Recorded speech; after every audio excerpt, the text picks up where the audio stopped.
Hi there, my name is Terry and I am just shuffling the cards to see what message comes out today. And okay, this one's come out, spirituality and religion. Okay, this is from the past life oracle deck. Again, I've been drawn to using these lately for whatever reason. Anyway, what I'm picking up from this is, okay, this is going to be a deep one again. They're taking me back. They're taking me back in time. Okay, and this is all to do with obviously like different religions and different cultures, different belief systems. Okay, so what I'm being shown is a young woman, and she is okay, so she's actually walking to her death. Now she is looking quite solemn, but also kind of like just sad as well. I'm feeling that she's got a really, really good heart, and she is being persecuted for what she does. And she's a very spiritual young lady, and so are a lot of other men and women. And there's crowds of people following her, and they basically they can't wait for her to not be here anymore. They're actually enjoying it, and the energy behind it is so strong, and the powerfulness of the people that are actually following her, the crowds, they're throwing things at her, they're calling her names, they're calling her witch, they're calling her weird, all those horrible names. But the young lady, she is quite calm, and she's literally not taking notice of what all these people are saying and all their actions, reactions, their powerful words. She's not taking it in, because this young girl, this young lady, she's got an inner knowing within her own self, and she knows what's coming for her. She knows her fate, basically. And I've gone goosey when I've said that. And because it was like, they're saying to me about the 1600s, that era. Now, I'm not good at history, so but that's what the angels have said to me, it's about the 1600s. And what I'm seeing is there's like, she's walking to this area where there's like big walls all the way around it. It's like in a confined space. And also what this young lady is seeing, she is seeing other women and men standing up on a platform, and she is watching them go to their death. Literally, she's just watching them, and what she is doing, she is sending healing and love to those people that are being persecuted. And as they are standing in line waiting for their turn, one of them looks over to her with a kind of knowing that they're going to be okay, because of the laws at that time.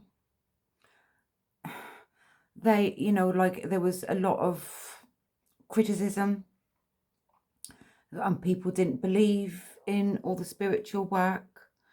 But what these people didn't realize, that these spiritual people, they were being persecuted for being true to themselves.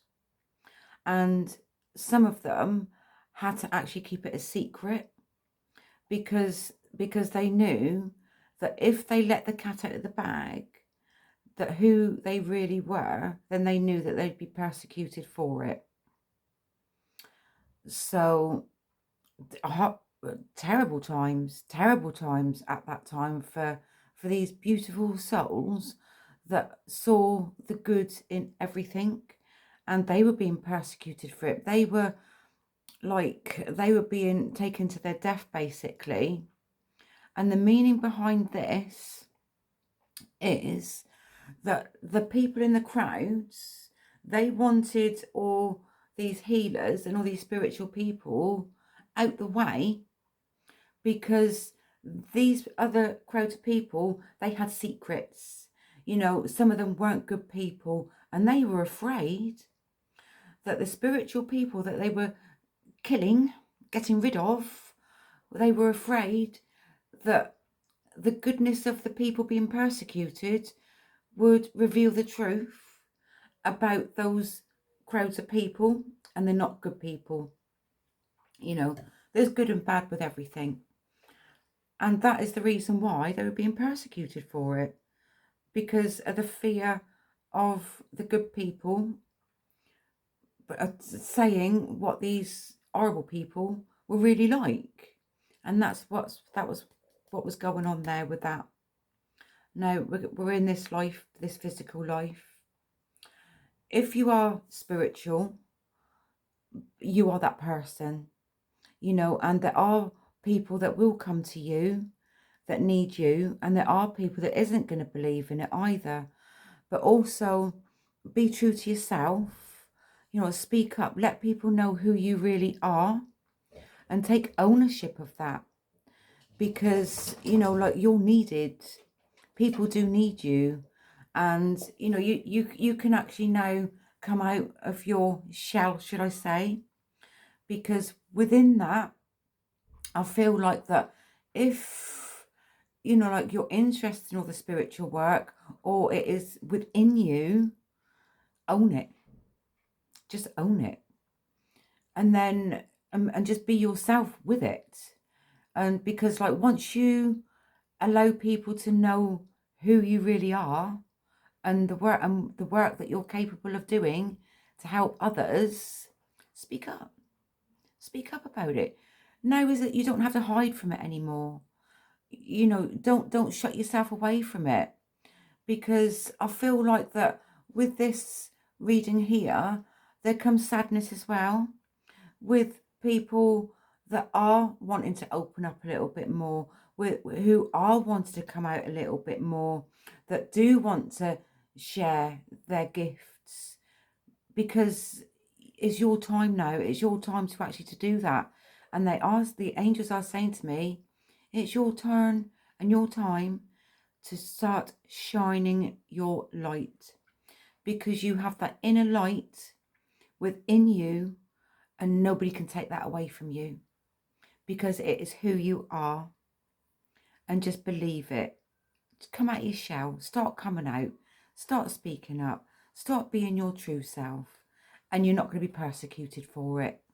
Or don't feel as if you will be. Okay? Because it's you. It's who you are. And if it's part of you, don't deny yourself that. Okay? So also, because this is quite a deep one again, this comes with healing for all that needs it. And it will give you the chance to come out and to be your true self, without having that fear of being persecuted for your beliefs and what you believe in. Okay, I hope this message finds you well. So I hope everyone has a good day, whatever you're doing. Thank you. Much love, Terri.